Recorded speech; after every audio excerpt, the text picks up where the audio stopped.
ये वीडियो नहायत ही अहम वीडियो है हमारी सीरीज़ स्टडी इन फ्रांस की, जो कि मैं पूरी प्लेलिस्ट आपके लिए तैयार कर रहा हूँ और इसमें मैं आपके साथ सारी टिप्स एंड ट्रिक्स शेयर कर रहा हूँ कि आपने स्टडी वीज़ा पे किसी भी मुल्क से फ्रांस कैसे आना है। तो इस वीडियो में मैं आपके साथ स्पेसिफिकली बात कर रहा हूँ कि आपने फ्रेंच यूनिवर्सिटीज़ में इंग्लिश लैंग्वेज प्रोग्राम्स में कैसे अप्लाई करना है।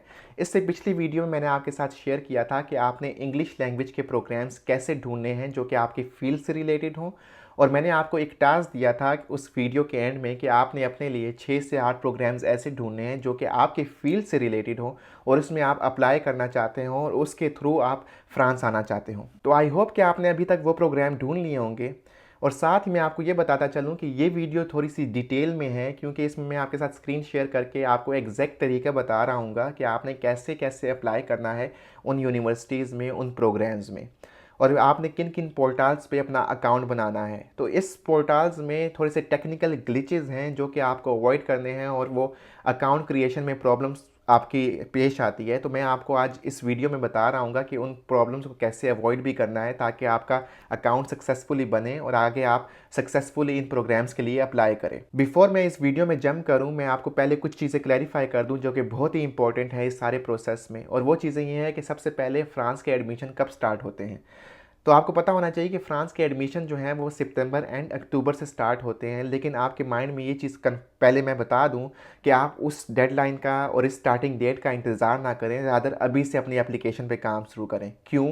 क्योंकि फ्रांस की बहुत सी स्कॉलरशिप जो होती हैं वो first come first serve basis पे होती हैं, लाइक पहले आएँ पहले पाएँ, और काफ़ी लोग जो हैं उनके फिर एडमिशन हो जाते हैं लेकिन उनके प्रोफेसर्स के पास, उनके इंस्टीट्यूशन के पास फंडिंग रहती नहीं है, जिसकी वजह से वो फिर उनको स्कॉलरशिप मिलती नहीं है। तो पहले आपने कोशिश करनी है कि जैसी एप्लीकेशंस ओपन हो उसी में आप पहले ही अप्लाई करें। ये सारी स्कॉलरशिप में नहीं होता, लेकिन एक अच्छी खासी तादाद है उन स्कॉलरशिप की जिसमें ये first come first serve basis वाला कंसेप्ट अप्लाई होता है। दूसरी चीज़ मैं आपको बता दूं कि फ्रांस के यूनिवर्सिटीज़ की मल्टीपल इंटेक्स होती हैं और ये कोई स्टैंडर्डाइज नहीं है कि एक स्पेसिफिक ड्यूरेशन हो। अब यूजली जो होती हैं वो 2 इंटेक्स होती हैं हर यूनिवर्सिटी की, लेकिन ये ज़रूरी नहीं है, एक इंटेक भी हो सकती है। और ये इंटेक्स कब होती हैं? किसी यूनिवर्सिटीज़ की अक्टूबर से आपकी दिसंबर तक होती है और फिर फरवरी से मई तक होती है।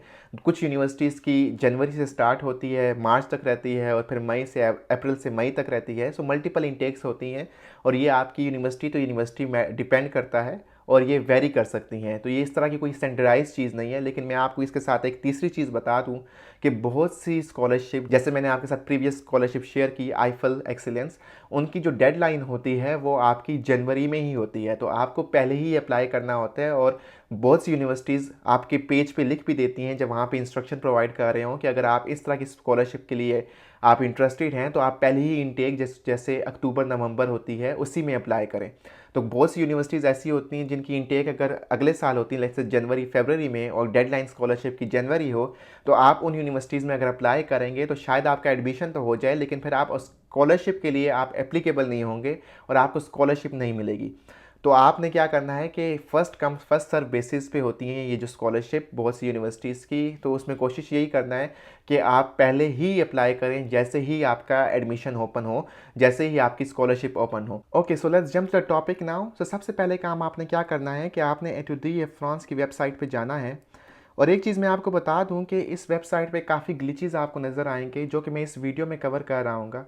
तो आपने इस वीडियो को देखना है और आपकी जो ग्लिचेस हैं उसको आपने साथ साथ रिजॉल्व करना है, क्योंकि बहुत से लोग वीडियो पूरी देखते नहीं हैं, उनको वेबसाइट पता लगती है तो वो वहाँ पे चले जाते हैं और फिर बाद में वो सेम क्वेश्चन जो कि मैंने वीडियो में आंसर किए होते हैं वो मुझसे पूछ रहे होते हैं। तो काइंडली वीडियो को देखें और इसमें मैंने आपके सारे जो ग्लिचेस हैं वो आंसर किए हुए हैं कि उनको कैसे टैकल करना है ताकि आपको कोई मसला ना आए। सो इस वेबसाइट पे जाएंगे। सो सबसे पहले मैंने आपको लास्ट वीडियो में बताया था कि आपने फ्रेंच से इंग्लिश ट्रांसलेटर डाउनलोड कर लेना है जो आपके लिए हेल्पफुल होगा। इस प्लेटफॉर्म के लिए शायद आपको ना चाहिए हो, क्योंकि यहाँ पे अगर आप जाएंगे तो आपको इंग्लिश साइट पे लैंग्वेज ऐसा नज़र आ जाएगी। तो आपने इस वेबसाइट को पहले अपनी इंग्लिश लैंग्वेज में कन्वर्ट कर लेना है। ये आपको ड्रॉप डाउन मेन्यू यहाँ से नज़र आएगा। अब इसके बाद आपने क्या करना है, एक चीज़ मैं बता दूं कि इस वेबसाइट पे किस तरह अप्लाई करना है और किन लोगों ने अप्लाई करना है। इंपॉर्टेंट चीज़ है कि किन लोगों ने अप्लाई करना है। अब बहुत सी यूनिवर्सिटीज़ ऐसी हैं कि भाई उनके तो सेपरेट पोर्टल्स हैं, अपने अपने पोर्टल्स हैं, वहाँ पे आप सेपरेटली जाके अप्लाई करते हो उनकी वेबसाइट पे, और ये सारी आपको प्रोग्राम्स की डिस्क्रिप्शन में गिवन होता है। लेकिन बहुत सी ऐसी जो हैं प्रोग्राम्स हैं वो कहते हैं कि भाई हमें कलेक्टिव ही चाहिए इस पोर्टल के थ्रू एटुडिए फ्रांस, और यहाँ पे आप सारे डॉक्यूमेंट सबमिट कराते हो और फिर एक ही एप्लीकेशन के थ्रू आप मल्टीपल यूनिवर्सिटीज़ में अप्लाई कर सकते हो। तो ये दो तरीके हैं किसी भी यूनिवर्सिटी में अप्लाई करने के, और ये उनकी रिक्वायरमेंट है वेदर उनको इस पोर्टल के थ्रू चाहिए, वेदर उनको इंडिपेंडेंटली चाहिए। और मैं आपको बता दूं कि कुछ यूनिवर्सिटीज़ कहती हैं आपने दोनों तरफ करना है, इधर भी अप्लाई करना है इसके थ्रू और आपने उनके सेपरेट पोर्टल पे भी अप्लाई करना है। इसकी टेंशन लेने की ज़रूरत नहीं है कि आपको कैसे पता लगेगा।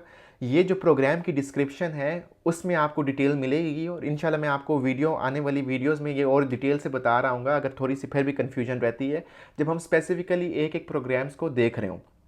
ठीक है, तो अब चलते हैं। आपने इस वेबसाइट पर आ गए तो यहाँ पे आपने सबसे पहले चले जाना है साइन अप पे, अकाउंट क्रिएट करना है। ये अकाउंट क्रिएशन में ही एक्चुअली ग्लिचेस ज़्यादा हैं, तो आप इसको साथ साथ देखते रहें।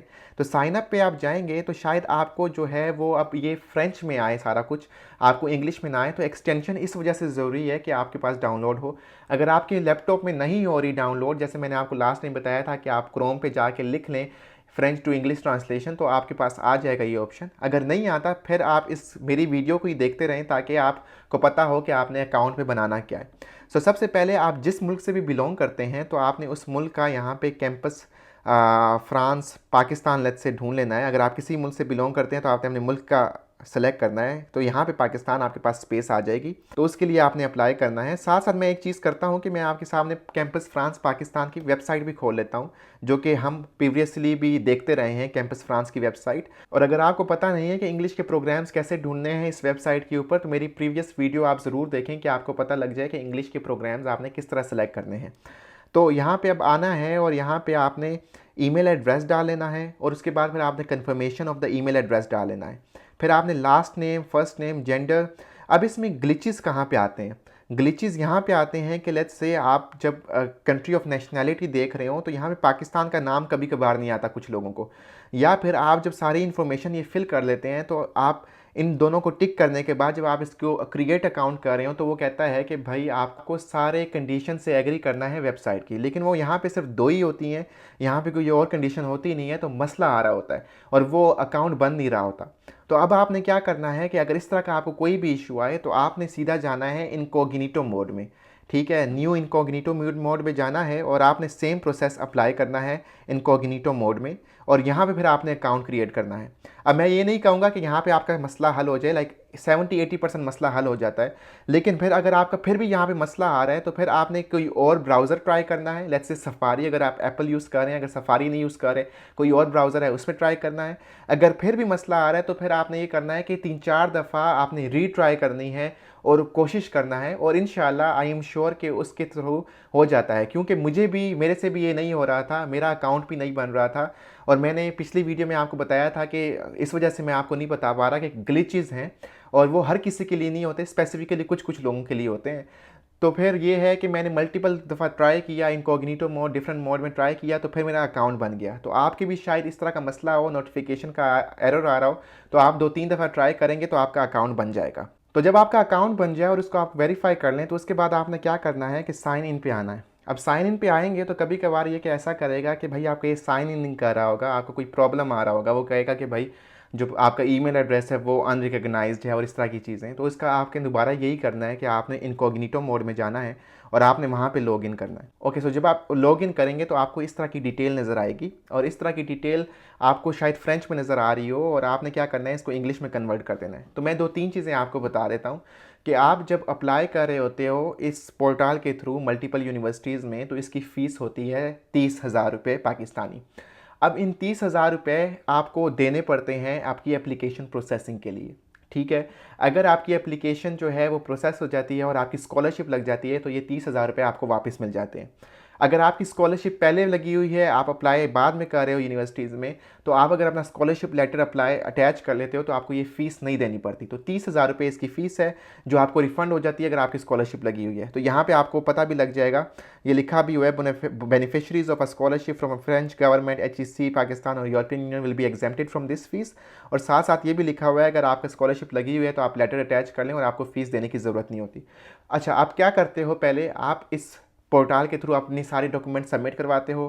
फिर ये जो कैंपस फ्रांस वाले लोग हैं वो आपकी जो है डॉक्यूमेंट्स को देखते हैं कि सही है कि नहीं है, और कोई मसला हो तो वो आपके वो मसले हल करवाते हैं, आपके साथ डिस्कशन करते हैं, आपको गाइड करते हैं। और तीसरा स्टेप ये होता है कि फिर अगर आपकी डॉक्यूमेंटेशन सारी सही हो तो वो यूनिवर्सिटीज़ को फॉरवर्ड होती हैं, और यूनिवर्सिटीज़ फिर उनको चूज़ करती है, सेलेक्ट करती है और आपको एक्सेप्टेंस भेजती है। तो ये 3 स्टेप्स हैं। पहले आपने अपने डॉक्यूमेंट्स पूरे करने हैं। आप डॉक्यूमेंट्स को वैलिडेट करने के लिए कैंपस फ्रांस भेजते हो इसी पोर्टल के थ्रू, वो आपकी एवेल्युएट करते हैं डॉक्यूमेंट। अगर उसमें कोई मसला हो तो वो आपको गाइड करते हैं, आपको इन्फॉर्मेशन पूरी करते हैं, आपकी कंसल्टेशन करते हैं। तीसरा स्टेप होता है कि भाई वो फिर अगर सारा कुछ सही होता है तो वो यूनिवर्सिटीज़ को भेजते हैं, और यूनिवर्सिटीज़ फिर आपको एक्सेप्टेंस और रिजेक्शन लेटर भेजती है बेस्ड ऑन दैट। तो ये 3 स्टेप होते हैं इस सारे प्रोसेस के। अब आपने इधर आ रहे हैं, तो इधर आने के बाद नेक्स्ट स्टेप क्या होता है कि आपने जाना है जिस वी कैंडिडेट। जिस वी कैंडिडेट का मतलब है कि आई एम स्टूडेंट। सो जब आप इसके ऊपर क्लिक करते हैं आपके सामने इस तरह का आ जाएगा। मेरी एक्सटेंशन इंस्टॉल्ड है तो मुझे वो आप इंग्लिश में ट्रांसलेट करके दे सकता है, और यहाँ पे मैं इंग्लिश पे इसके ऊपर क्लिक कर लेता हूँ, ठीक है। और यहाँ पे एक है जुस्वी एक्सेप्ट, ठीक है, मतलब मैं एक्सेप्ट कर रहा हूँ। अगर आपको ऑफर आती है और उसको आप एक्सेप्ट करते हो तो वो यहाँ पे जाके करते हो। अब सबसे पहले जब आप अपनी इन्फॉर्मेशन डाल रहे होते हो, आप इंटर इन्फॉर्मेशन कर रहे होते हो, आप यहाँ पे क्या करोगे, इंटर माई फाइल। तो यहाँ फाइल में वो आपको पर्सनल इन्फॉर्मेशन कह रहा होगा, ठीक है। आपने पहली यहाँ पे सारी अपनी इन्फॉर्मेशन फिल करनी होती है। यहाँ पे आपसे वो ट्रांसक्रिप्ट, सारे ग्रेड्स और सारे आपकी जो डिग्रीज़ वगैरह उसकी इन्फॉर्मेशन यहाँ पे आपसे मांग रहा होगा, ठीक है। वो आप सारी अपलोड करेंगे यहाँ पे, आपकी सीवी वगैरह। इसको मैं देखता हूँ और ये मैं इसको इंग्लिश में ट्रांसलेट कर देता हूँ। तो देखें आपकी आईडी, ठीक है, आपकी जो है फैमिली इन्फॉर्मेशन, आपके एड्रेस, साथ में आपकी सीवी वो आपसे मांग रहा होता है। आपकी अगर फ्रेंच टेस्ट हैं या कोई और इन्फॉर्मेशन है तो यहाँ पे डिप्लोमे की इन्फॉर्मेशन मांग रहा हो। तो यहाँ पे अगर मैं इसको दोबारा ट्रांसलेट करने की कोशिश करता हूँ, इसको मैं रीलोड कर देता हूँ, तो ये देखें यहाँ पे आपसे वो डिग्रीज़ मांग रहा होगा, करिकुलम, ठीक है। तो वो आप डाल दें इसके ऊपर। आपके जो है लेवल अगर फ्रेंच का है तो उसके ऊपर इन्फॉर्मेशन आप डाल दें सारी। तो ये आपकी सारी इन्फॉर्मेशन आपसे मांग रहा होगा। और एक और चीज़ यहाँ पे इंपॉर्टेंट चीज़ है, वो ये है कि इंग्लिश, ठीक है। तो यहाँ पे लिखा हुआ है कि entering your English test is mandatory if you add thought in English courses to your cart. If you declare English test you must attach proof, ठीक है। तो अब कुछ यूनिवर्सिटीज़ ये हैं कि वो आपसे कह रही होती हैं अगर आपका इंग्लिश का टेस्ट है तो वो तो डाल लें, लेकिन कुछ यूनिवर्सिटीज़ मैंने खुद भी देखा है कि वहाँ पे आपके वो लैंग्वेज सर्टिफिकेट आपकी यूनिवर्सिटी से मांगते हैं और वो फिर आपका वो एक्सेप्ट कर रहे होते हैं, तो वो आप वो भी डाल सकते हैं, ठीक है। लेकिन अगर आपकी यूनिवर्सिटीज़ जो हैं वो इंग्लिश कंपलसरी है और वहाँ पे वो इंग्लिश टेस्ट कंपलसरी मांग रहे हैं तो आपको वो टेस्ट ही अपलोड करना है। तो ये इंपॉर्टेंट एलिमेंट है। तो यहाँ पे आप सारी पर्सनल इन्फॉर्मेशन डालेंगे, ठीक है, सारी डिग्रीज़ की इन्फॉर्मेशन डालेंगे। इसके बाद आता है I fill my training basket. Training basket वो है जो आप परस्यू करना चाहते हो अपने प्रोग्राम्स को फ्रांस में। ये बहुत इंपॉर्टेंट एलिमेंट है और ये सबसे बड़ा ट्रिकी पार्ट है। यहाँ पे आपको कभी कभार इन्फॉर्मेशन जो है वो काफ़ी डिफ़िकल्ट हो जाती है ऐड करना। तो यहाँ पे इसको मैं इंग्लिश में कर देता हूँ। अब यहाँ पे क्या है कि आप ऐड ट्रेनिंग करते हो, तो ये ट्रिकी पार्ट है और यहाँ पे आपको इन्फॉर्मेशन सही तरीके से डालना है ट्रेनिंग बास्केट में। तो ये यहाँ पे क्या है कि आप वो जो कोर्सेज़ और वो जो डिग्रीज़ जो परस्यू करना चाह रहे हो फ्रांस में, तो वो आपने इस इन्फॉर्मेशन डालनी है। तो यूजुअली आप फर्स्ट ईयर ऑफ डिग्री डाल रहे होते हो, तो वो यहाँ पे आप सेलेक्ट करोगे तो आपको चूज़ करने में आसानी होती है। अब यहाँ पे क्या होता है कि आप चूज़ करते हो, ठीक है, I am looking for training courses. अब ये यहाँ पे मैंने आपको बताया था प्रीवियसली कैंपस फ्रांस पे जो कि इंग्लिश लैंग्वेज के प्रोग्राम थे, ठीक है। अब यहाँ पे आपने क्या करना है कि उस दिन कैंपस फ्रांस पे जाना है और आपने जो प्रोग्राम शॉर्ट लिस्ट किए हुए हैं, ठीक है, आपको सारी इन्फॉर्मेशन मिल जाएगी, आपने सारी इन्फॉर्मेशन निकाली होगी। तो वो जो प्रोग्राम्स है उनको यहाँ पे आपने सर्च करना है, ठीक है। अब लेट्स से वो है इकोनॉमिक्स, ठीक है, मैं यहाँ पे सर्च कर देता हूँ। तो मेरे पास ये देखें लॉ मैनेजमेंट इन इकोनॉमिक्स आ गया। तो मैं इसको देखता हूँ इकोनॉमी में, और यहाँ पे मैं लेट्स से इकोनॉमी ईयर 1। अब यहाँ पे मेरे पास कौन सा प्रोग्राम आता है, वो आता है bachelor degree in economics management and economic science. अब देखना है कि ये वो डिग्रीज़ इसमें शामिल है कि नहीं। कुछ प्रोग्राम्स जो हैं वो यहाँ पे अवेलेबल नहीं होंगे अभी, क्योंकि अभी तक ये ओपन नहीं हुआ, ये अक्टूबर 1 को ओपन होगा। तब आपने क्या करना है, अक्टूबर 1 को सारे आपको प्रोग्राम शो हो रहे होंगे। जो प्रोग्राम्स इवन अभी तक आपने शॉर्टलिस्ट किए हुए हैं वो आपको नज़र नहीं आ रहे। अब यहाँ पे शायद आपको इस तरह मिले नहीं, तो इसमें क्या करना है कि आप फिर मोर ऑप्शंस में जा सकते हैं।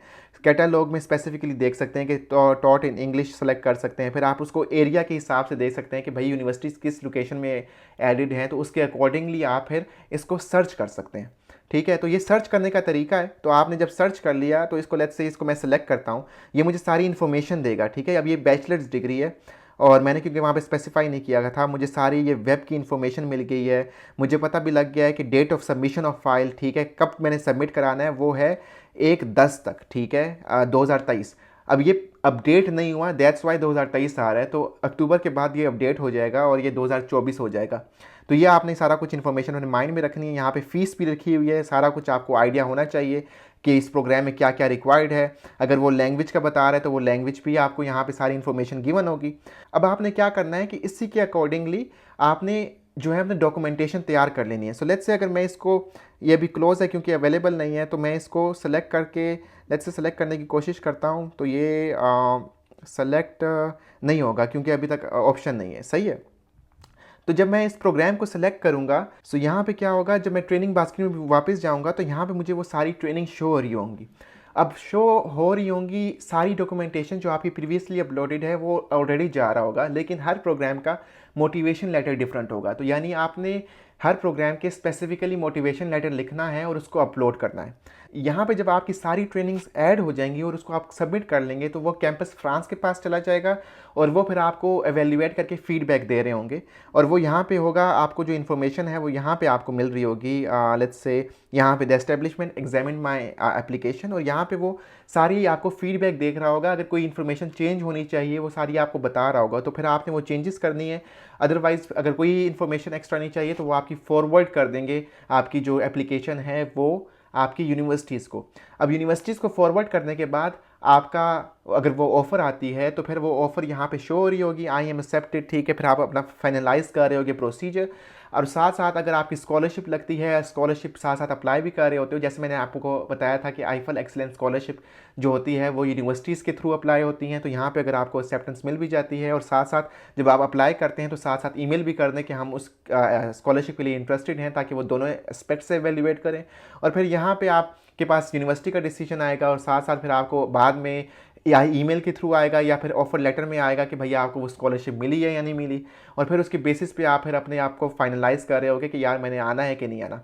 सो ये प्रोसेस है आपने अप्लाई करने का। अब ये प्रोसेस बैचलर्स के लिए भी है, मास्टर्स के लिए भी है और काफ़ी सारी पीएचडीज़ के लिए भी है। पीएचडीज़ के लिए एक्स्ट्रा डॉक्टरल प्रोग्राम्स की जो एप्लीकेशंस हैं वो यूजुअली जो होता है वो यूनिवर्सिटीज़ के अपने पोर्टल पे होता है, लेकिन कुछ कुछ इस पोर्टल के थ्रू भी कह रहे होते हैं क्योंकि उनको एक्स्ट्रा चीज़ें चाहिए होती हैं, तो वो आपको अपनी वेबसाइट के थ्रू ही करवा रहे होते हैं। तो एक दफ़ा मैं फिर आपको दोबारा से एक दफ़ा रिवाइज़ करा दूँ। आपने पहले क्या करना है, इंग्लिश के प्रोग्राम्स ढूंढने हैं जो कि मैं आपको ऑलरेडी बता चुका हूँ कि कैसे ढूंढना है, तो आप वो वीडियो देख लें। उसके बाद आपने जब प्रोग्राम्स ढूंढ लिए, अगर उसमें लिखा हुआ है कि आपने इस वेबसाइट के थ्रू अप्लाई करना है तो आप इस वेबसाइट के थ्रू अप्लाई करेंगे। किस तरह, आपने पहले अकाउंट बनाना है, ग्लिचेस को रिजॉल्व करना है। अकाउंट अप्रूव होने के बाद आपने ये फिल करना है और फिल करने के बाद आपने फिर इसकी फ़ीस देनी है। जब आप फ़ीस देते हैं, आप ट्रेनिंग करने के बाद कंप्लीट इन्फॉर्मेशन डालने के बाद सबमिट कराते हैं, उसके बाद फ़ीस देते हैं। फिर उसके बाद कैंपस फ्रांस आपकी वो एप्लीकेशन को एवेल्युएट करता है, फीडबैक प्रोवाइड करता है। अगर सब कुछ सही होता है तो वो आगे यूनिवर्सिटीज़ को फॉरवर्ड करते हैं और फिर उसकी बेसिस पे वो आपको जो है यूनिवर्सिटीज़ आपकी डॉक्यूमेंटेशन और सारा कुछ इन्फॉर्मेशन की बेसिस पे आपको या एक्सेप्टेंस दे रहे होते हैं या रिजेक्शन दे रहे होते हैं, जो कि यहाँ पे अवेलेबल होगी आई एम एक्सेप्टेड की जगह पे। और ये सारी जो है वो फ्रेंच में वेबसाइट है, इंग्लिश में आपको इसमें इन्फॉर्मेशन कन्वर्ट करनी है। सो आई होप कि अब आपको आइडिया हो गया होगा कि किस तरह अप्लाई करना है और किस तरह ये प्रोसेस काम करता है। सो अगर आप इंटरेस्टेड हैं मज़ीद बारीकी से इन चीज़ों को एवेल्युएट करने के लिए और अपने चांसेस इंक्रीज़ करने के लिए, मैं रिकमेंड करूँगा कि आप मेरी इस चैनल को सब्सक्राइब करें, वीडियोस को लाइक करें और कमेंट करें, ताकि मुझे पता लगे कि आप लोग इंटरेस्टेड हैं और सीरियस हैं इस फ्रांस के बारे में। क्योंकि मैं काफ़ी एफर्ट पुट कर रहा हूँ पिछले दिनों से बेस्ड ऑन योर रिस्पॉन्सेज। अगर रिस्पॉन्सेज कम होते हैं तो फिर मुझे मोटिवेशन नहीं मिलती। और कमेंट्स में अपने क्वेश्चंस लिखें ताकि मैं आने वाली वीडियोस में वो क्वेश्चन क्लैरिफाई कर सकूं। जैसे कि मैं हर वीडियो में आके कोई ना कोई क्वेश्चन जो है बेस्ड ऑन योर कमेंट्स कर रहा होता हूं। सो वो मेरे लिए बड़ा इंपॉर्टेंट है। तो इंशाल्लाह मेरी आपके साथ मुलाकात हो रही होगी किसी नई वीडियो में, किसी नई टॉपिक पर। तब तक अपना ख्याल रखिए। अल्लाह हाफिज़, टेक केयर।